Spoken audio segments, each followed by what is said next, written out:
Today we paint more fluorescent Necrons.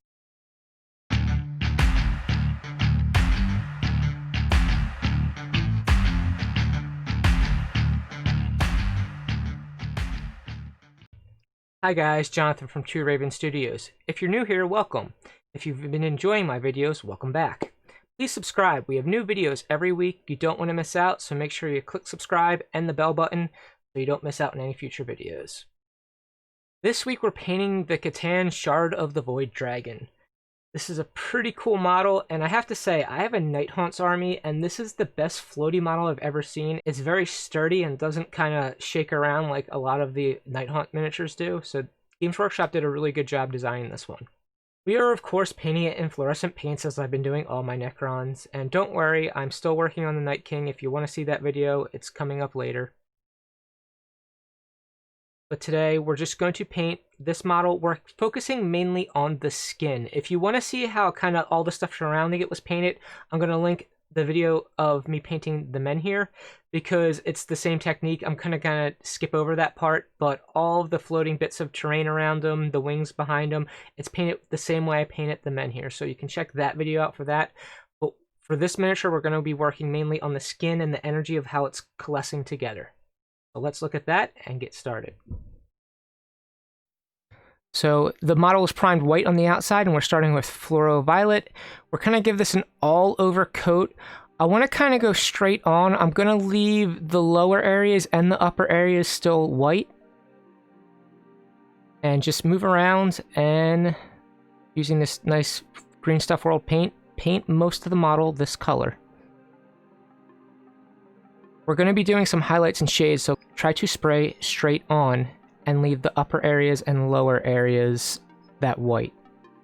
You can kind of give it a second coat once it's dry to darken the color up if you so wish.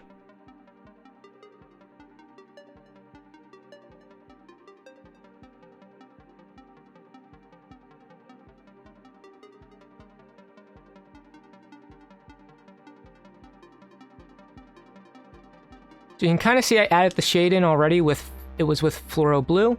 I had literally 1 second of the footage of that step. I don't know what happened. You've seen me do that sort of thing before. It's just spray from a low angle. Now we're going to go in from a high angle with fluoro rose to add some highlights in.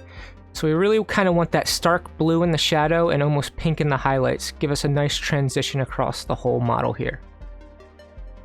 We want this alien necrodermis to look pretty cool.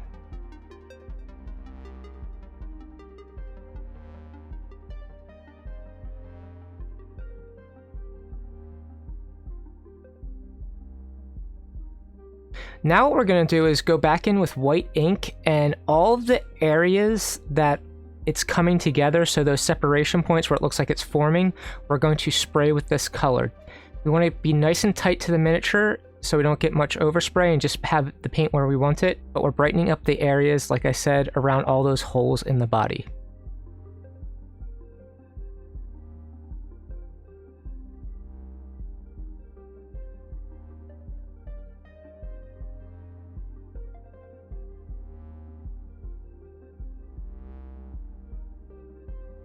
So between this step and the last step, you can see I painted a lot of things black, but what I'm doing now is spraying on fluoro yellow onto the areas that we previously just did the white ink. So the reason we did it white in the last step is so this yellow shines through nice and bright, but we're staying tight to the model and painting in the areas around the holes in the body.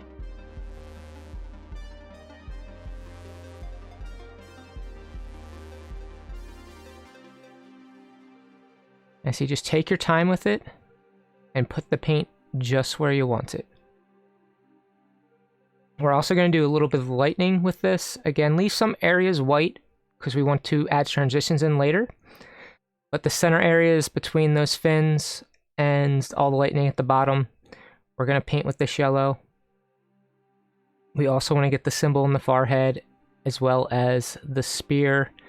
And you can kind of see I converted this model. The tail is coming out of the base. We want the blade on the tail this color as well. You can kind of see I'm going across the spear, but not the entire thing. And here's my little trick with the paper towel. Just put it so you don't get overspray. and you can spray the area you want while not getting paint on the rest of the model. Continue around painting those parts yellow. Now we're going to go back in with orange and try to create a transition out from those areas we just made yellow. So again, I want to stay nice and tight to the model so I don't get much overspray and the paint goes where I want it to go. I want to leave some of that yellow showing, but then put orange in, so we're transitioning from the yellow to the orange to the purple, which we're going to help further refine the next step, but that's what we're going for here. Kind of see here on the leg what I'm doing.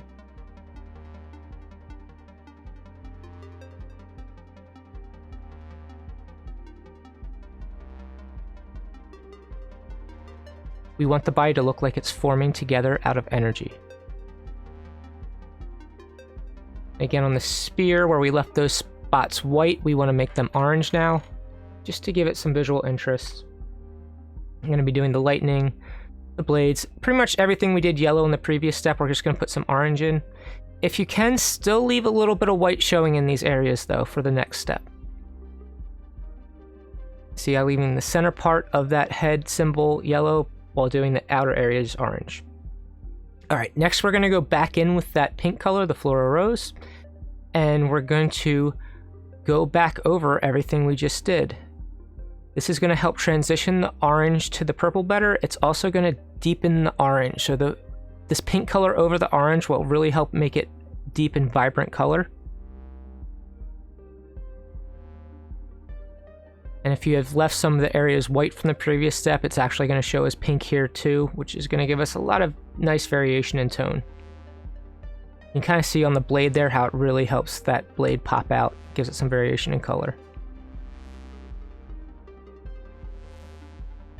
And after that, we're done airbrushing.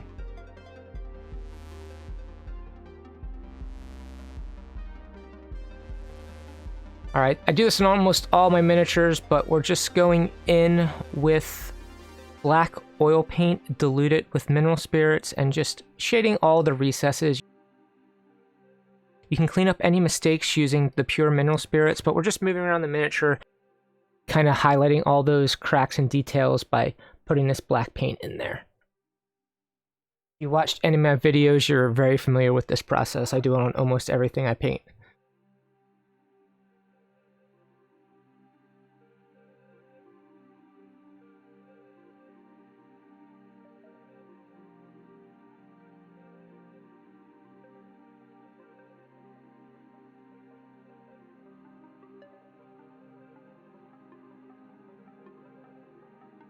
So now I'm going to go in with a little bit of two brush blending. So what I have here is Floral Blue, and it's been thinned down with Vallejo Airbrush Flow Improver.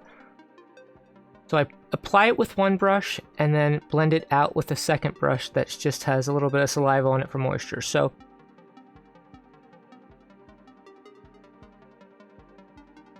if you watch the direction my brush is going, when I put paint on, I'm brushing towards the area I want to be darkest. And then when I blend it out with the other brush, I pull it away from that area. So make sure the bristles are facing where the paint is coming from and you're pulling away to feather it into the other areas. We're just trying to darken down the recesses, make them a little bit more blue here. You'll also probably notice I painted the rest of the miniature. This was actually painted the same way that I painted the menhir from the Silent King, so you can refer to that video for all the black and pink parts. We're focusing mainly on the skin here.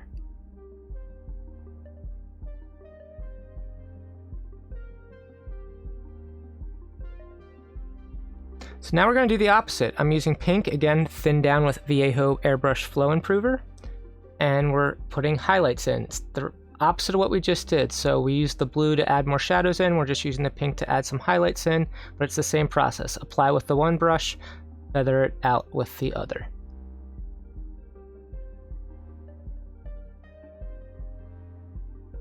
Just wanted to look the skin a little bit more smooth than the way I normally do highlights, so here's a new technique for you.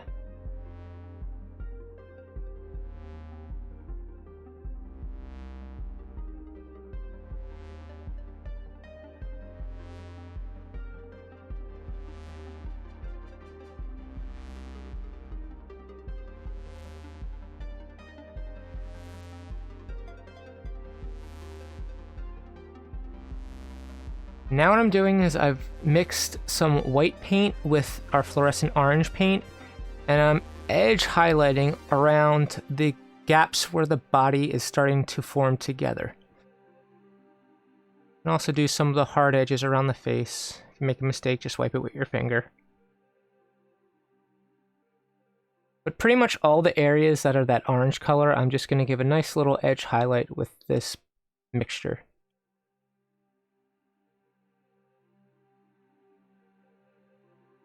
I really want all those little kind of tessellations and the body forming together to stand out, so just edge highlighting everything.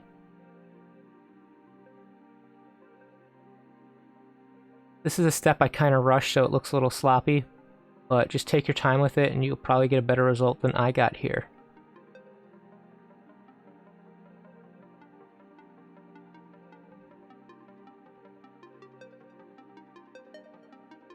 You also want to focus on edge highlighting the blade too. You can see it's adding some sharp lines on the hard edges of the spear here. Mainly in the parts that are more orange. And the next step will get the rest of it.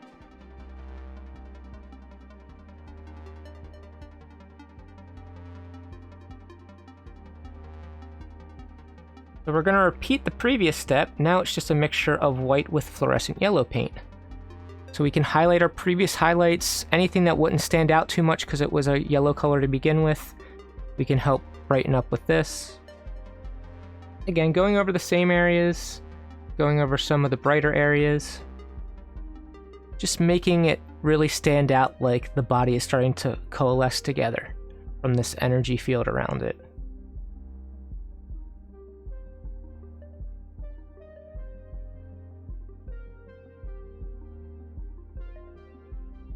And do the symbol in the face.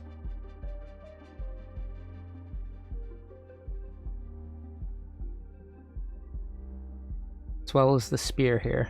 This is a part you really want to take your time with and focus on. We get those sharp edges of the spear.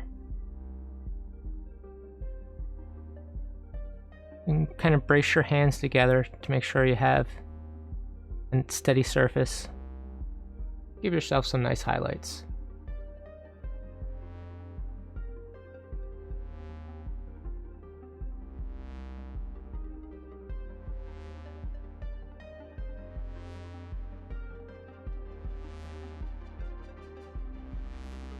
And we're going to do one final step highlighting these same areas. This time it is white mixed with fluorescent white paint. The mixing in the fluorescent white is not necessary. I just did it because I didn't like the way the men here looked under the black light because it was pure white highlights instead of having any fluorescence in them. I just put a little bit of fluorescent white in there. So if you look at it under a UV light, it will shine a little bit better. But all the same areas we just did, we're just kind of reinforcing those highlights and making them a little bit brighter.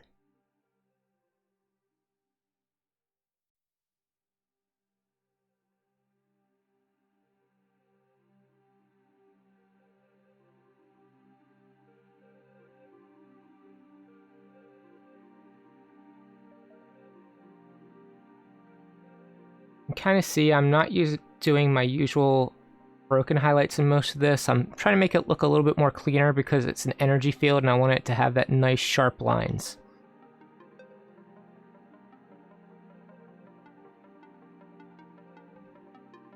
And I don't know if I would have done this step if I were to redo this miniature, but I just went in with some white mixed with the fluorescent violet. Did a little bit of fine edge highlighting here and there on the body where there were sharp edges. I felt like the body just needed a little bit more to make it stand out, so if I can get the camera to focus here, you can kind of see anything that's like a very sharp edge on the body, which there's not much of it because it's more organic, but you can just pick lines and kind of give a little bit of detail here and there.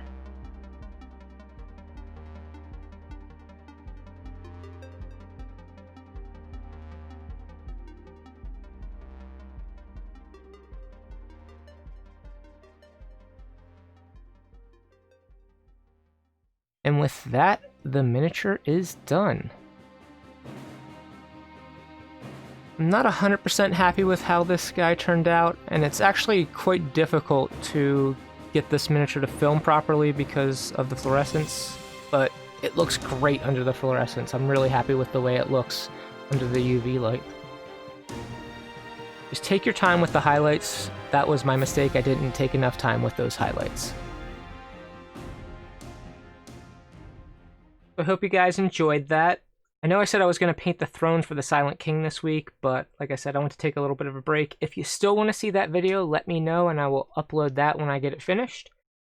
But next week, we're actually going to not paint something with fluorescent paints for once. If you want to know what that is, tune in next week. So make sure you're subscribed and hit the bell button. If you'd like weekly updates on what I'm working on, you can check my socials or join our Discord. There's a link in the description below. And until next time, keep on gaming and paint your minis.